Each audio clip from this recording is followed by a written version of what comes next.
The slave trade with the New World was started not long after the discovery of America.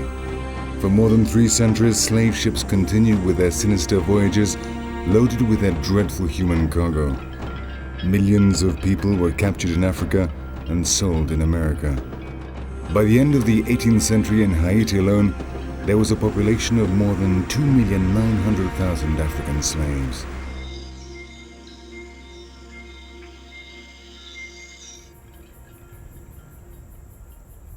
After becoming a French possession in 1697, Haiti soon became America's biggest producer of sugar and also one of the places with the highest number of slaves in the world.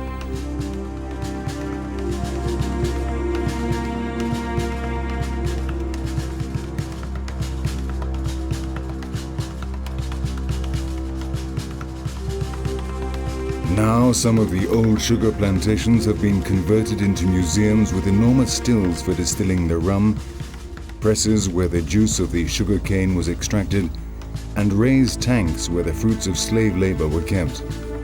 Slave labor carried out under the constant cracking of the whip. The living conditions of the Africans confined in these yards were atrocious. After suffering the hardships of a voyage, where normally 20% of the slaves died, they arrived at the auctions exhausted and ill. Families were separated and the individual members were sold to different settlers. Parents and children would never meet again. The overseers meted out severe punishments to those who did not work flat out, and the hunters of fugitive slaves subjected their prisoners to exemplary treatment, which often resulted in death. Many succumbed to the wounds caused by heavy shackles or dehydrated in the sun, whilst chained to these sinister crosses.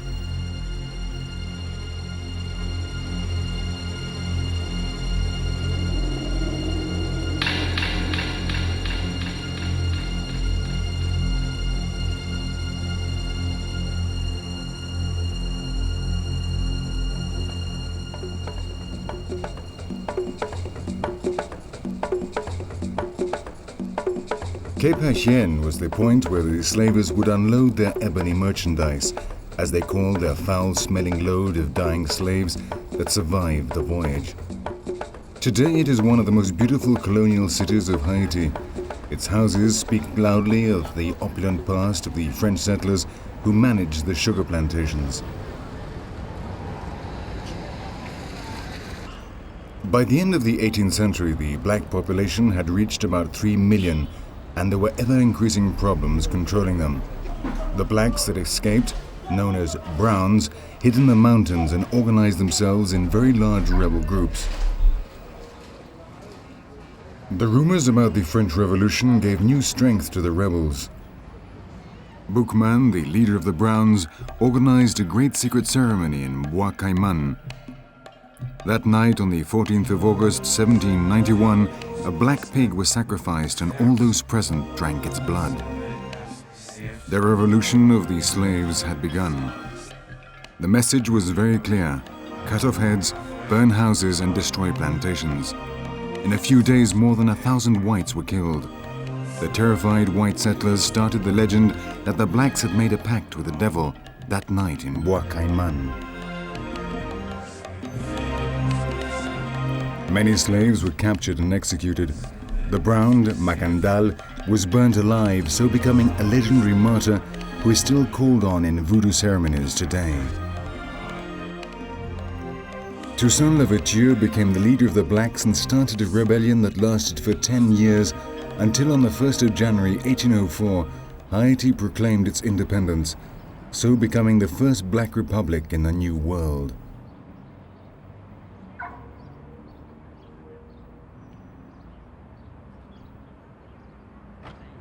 Two years later, General Henri Christophe proclaimed himself king and constructed the Citadel in the north, while a mulatto, Pétion, took control of the south. The construction of this enormous fortress, built to defend them from the French, who never came back, took 14 years. Each stone had to be transported by hand up to a site that was 980 meters above sea level. 20,000 people died during its construction. The story goes that Christophe ordered that those who refused to work should be impaled against the enormous walls of the Citadel.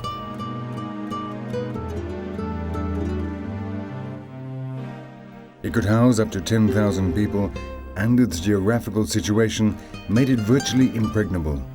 King Christophe built up an arsenal of more than 250,000 cannonballs for the various types of cannons that he had installed in hundreds of embrasures. The Citadel, the largest fortress in the Caribbean, was left anchored in the mountains as a testimony to the struggle of the Haitian people for their independence.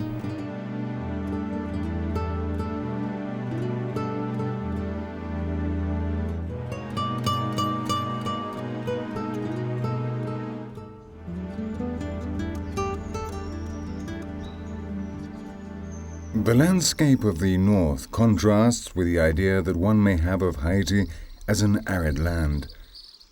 In this region, where King Christophe still seems to reign, the forests are luxuriant and leafy and full of life.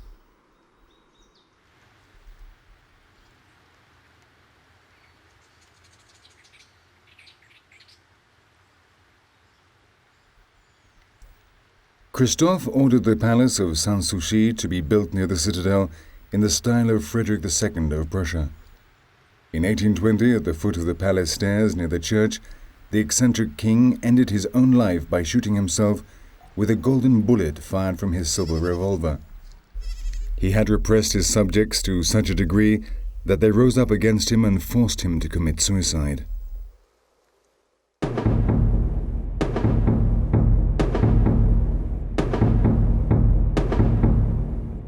A simple monument brings him together with the other fathers of the nation at the top of a hill near Cape Haitien. The Voodoo Phenomenon was born during this period of struggle in spite of the colonial authorities and repression of the church. The African gods that traveled in the slaves' minds had intermingled with the Catholic doctrine of the settlers. A new religion had been born.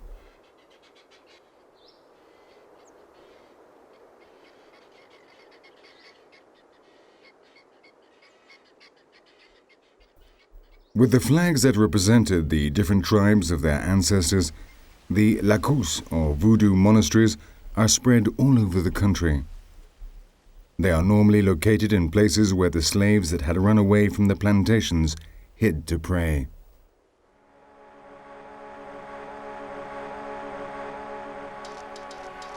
Voodoo is a religion that is very closely linked with nature, and many of its deities dwell in rivers, valleys, and mountains.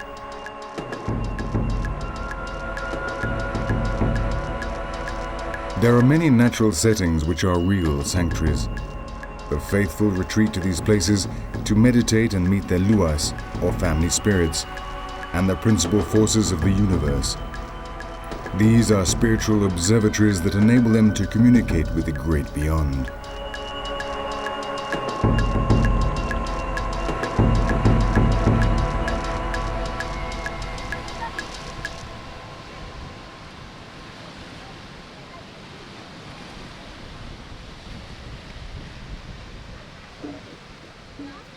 Voodoo determines and presides over Haitian society.